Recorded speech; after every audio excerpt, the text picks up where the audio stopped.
Louvado seja nosso Senhor Jesus Cristo, para sempre seja louvado. Seja bem-vindo mais uma vez ao canal Denis o Católico. Meus amados irmãos, estamos no quadro Liturgia da Palavra Dominical. E acredito que você esteja vendo essa maravilhosa imagem de Cristo ascendendo aos céus, ou seja, Cristo subindo aos céus com seu próprio poder e sua própria glória. Por quê? Estamos no 7º domingo da Páscoa, na ascensão do Senhor.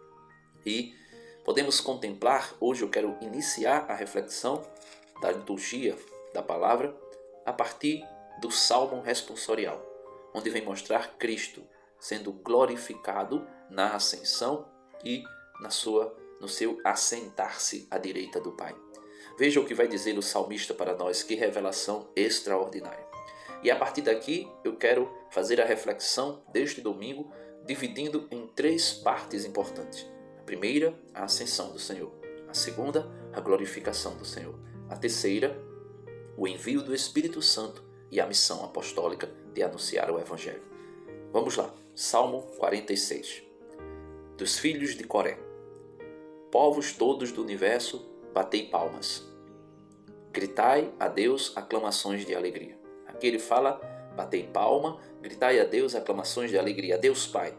Por quê? Sublime é o Senhor Jesus Cristo, o Deus Altíssimo, o soberano que domina toda a terra. Por entre aclamações, Deus se elevou. Veja, Jesus, o salmista aqui revela para nós que Jesus é Deus. Por entre aclamações, Deus se elevou. O Senhor subiu ao toque da trombeta. Salmodiai ao nosso Deus, ao som da harpa. Salmodiai ao som da harpa ao nosso Rei. Jesus é Senhor, Jesus é Deus, Jesus é Rei dos Reis, é soberano. E ele vai dizer, porque Deus é o grande Rei de toda a terra. Ao som da harpa, acompanhai os seus louvores. Deus reina sobre todas as nações, está sentado no seu trono glorioso. E aqui o salmista, claro, de uma forma extraordinária, fala do Pai, mas também fala de Jesus Cristo como aquele que ascendeu aos céus. O evangelista São Lucas, no seu 2º livro, o livro do Ato dos Apóstolos, ele vai relatar essa ascensão de Jesus e também essa glorificação do Senhor, mostrando que aquele Jesus de Nazaré, o filho de Maria, e por isso nós chamamos Maria de Mãe de Deus. Por isso nós católicos acreditamos na Theotokos. Se eu não estou enganado, é assim que se diz para dizer Mãe de Deus. Mãe do Criador. Mãe do Redentor. Mãe do Salvador. Mãe do Soberano. E aqui nós podemos ver São Lucas dizendo, no meu primeiro livro, ó Teófilo, ou seja, no Evangelho de São Lucas, já tratei de tudo o que Jesus fez e ensinou, desde o começo até o dia em que foi levado para o céu. Então, no Evangelho segundo São Lucas, que geralmente é o Evangelho que é lido no domingo da Ascensão do Senhor, mas nesse domingo vai ser lido o Evangelho de São Mateus, capítulo 28, versículos do 16 ao 20, mas geralmente na Ascensão do Senhor é lido o Evangelho de São Lucas.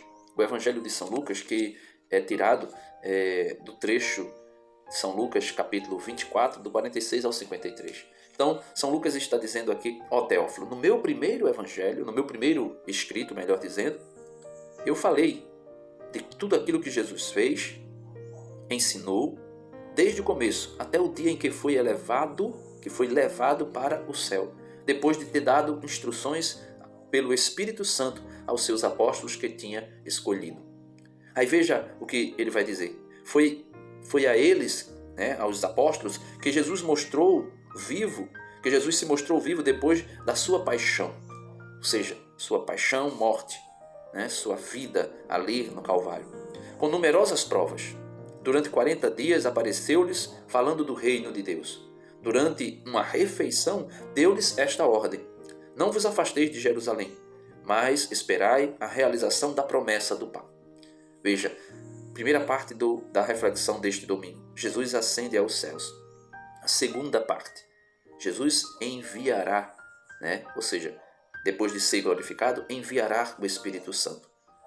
Que não é simplesmente, vamos dizer, um desejo aleatório de Cristo como segunda pessoa da Santíssima Trindade, mas é uma promessa do Pai, da qual, Jesus vai dizer, da qual vós me ouvistes falar.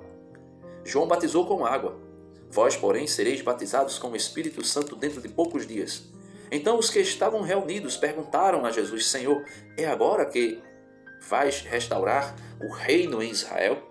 E Jesus aqui dá uma máxima. Jesus respondeu: não vos cabe saber os tempos e os momentos que o Pai determinou com a sua própria autoridade. Mas recebereis o poder do Espírito Santo, que descerá sobre vós, para serdes minhas testemunhas em Jerusalém, em toda a Judéia e na Samaria, até os confins da terra. Aqui Jesus fala do que nós vamos viver liturgicamente no próximo domingo, da vinda do Espírito Santo de Pentecostes. Depois de dizer isso, Jesus foi levado ao céu à vista deles. Uma nuvem o encobriu, de forma que seus olhos não podiam mais vê-lo. Os apóstolos continuaram ali, olhando para o céu. Enquanto Jesus subia, apareceram então dois homens, ou seja, dois anjos, vestidos de branco, que lhes disseram: homens da Galileia, por que ficais aqui parados, olhando para o céu?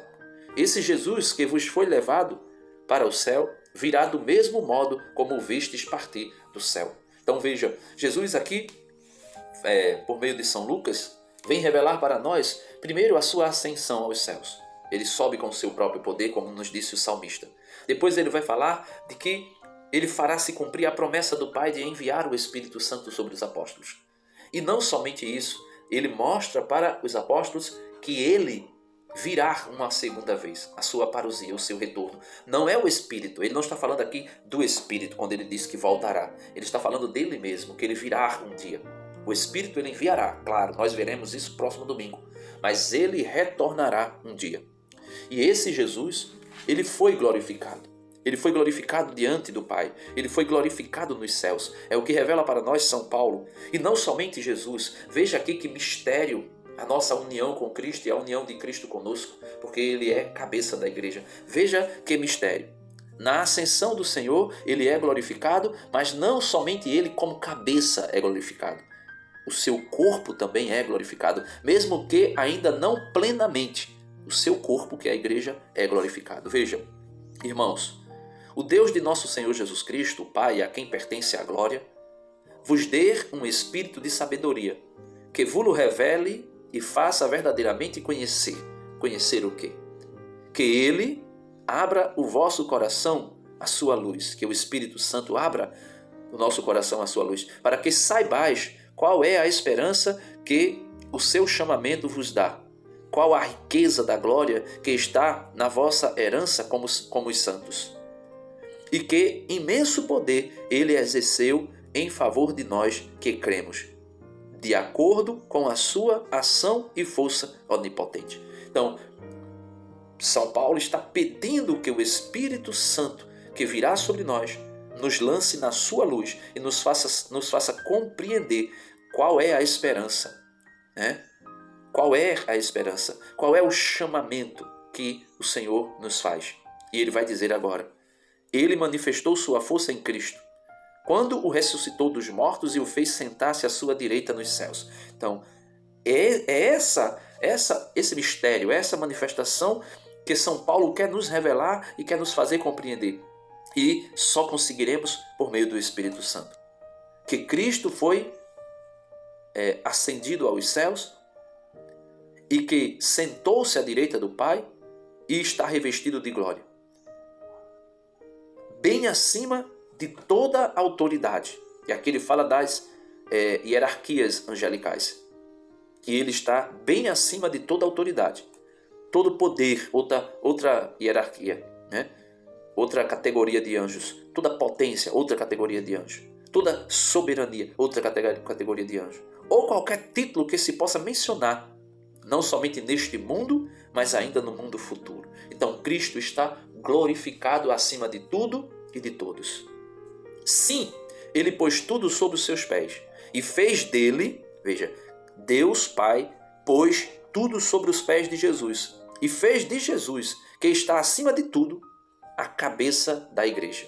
Então veja, ele fez de Cristo, que está acima de tudo, a cabeça da igreja, que é o seu corpo, a plenitude daquele que possui a plenitude universal. Então, São Paulo revela para nós que Cristo foi glorificado, mas não somente Cristo, cabeça, foi glorificado na ascensão.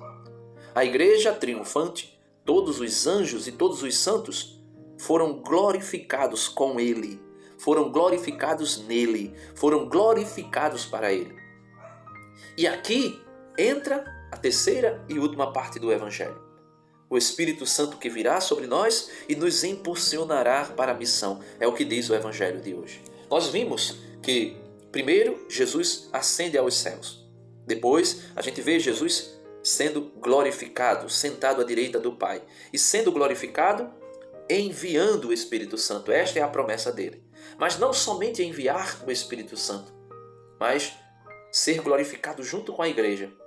E não somente ser glorificado com a igreja, mas também enviando o Espírito Santo para que a igreja cumpra a sua missão, para que não somente a igreja triunfante, ou seja, os santos e anjos que já estão nos céus, sejam, ou melhor, estejam com ele, mas para que toda a igreja, não somente a igreja padecente, que ainda está no purgatório, mas cada um de nós, igreja militante. E para que isso aconteça, para que Cristo seja tudo em todos, para que toda a igreja seja glorificada, a missão de anunciadora do Evangelho, a igreja precisa assumir.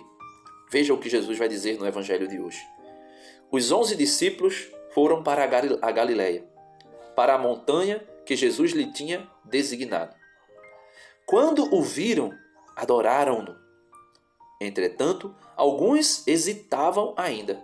Mas Jesus aproximou-se deles e disse-lhes: toda autoridade me foi dada no céu e na terra. Então ele foi glorificado nos céus e na terra. E com essa autoridade ele diz para os apóstolos. Ele manda os apóstolos, é mandamento, é ordenância de Cristo. E depois e ensinai a todas as nações, batizando-as em nome do Pai, do Filho e do Espírito Santo. Ensinai-as a observar tudo o que vos prescrevi. Eis que estou convosco todos os dias, até a consumação do mundo. Então, Jesus ascende aos céus. Jesus é glorificado no céu. Jesus envia o Espírito Santo prometido pelo Pai desde toda a eternidade. E Jesus glorifica a igreja triunfante com ele. Ele cabeça, a igreja triunfante, imagem perfeita de todos os seus membros, porém ainda incompletos. E ele envia os seus mensageiros, seus apóstolos, seus discípulos, para que anunciem o Evangelho e faça com que o número dos eleitos sejam completo. E assim sejamos todos glorificados com ele. E aí sim, ele será tudo em todos.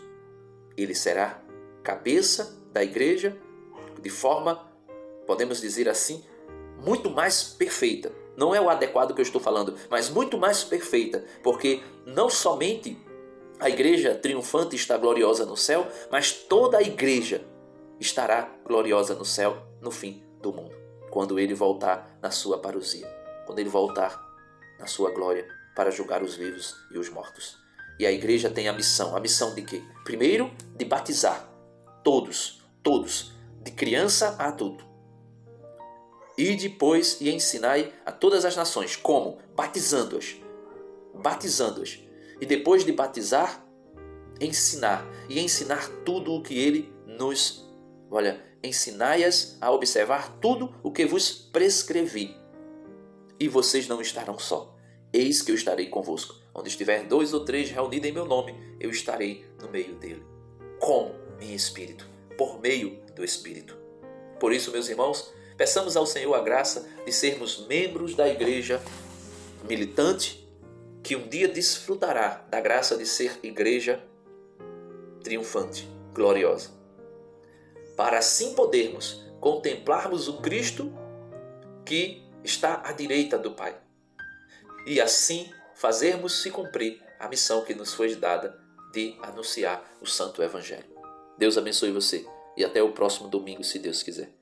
Que nós possamos passar esta semana agora, que se inicia, já estamos aí no terceiro dia da novena de Pentecostes, que nós possamos pedir o Espírito Santo, que nós possamos rezar o Vinde Creato com mais fervor e mais amor, pedindo: Vinde Espírito Santo, enchei os corações dos vossos fiéis e acendei neles o fogo do vosso amor.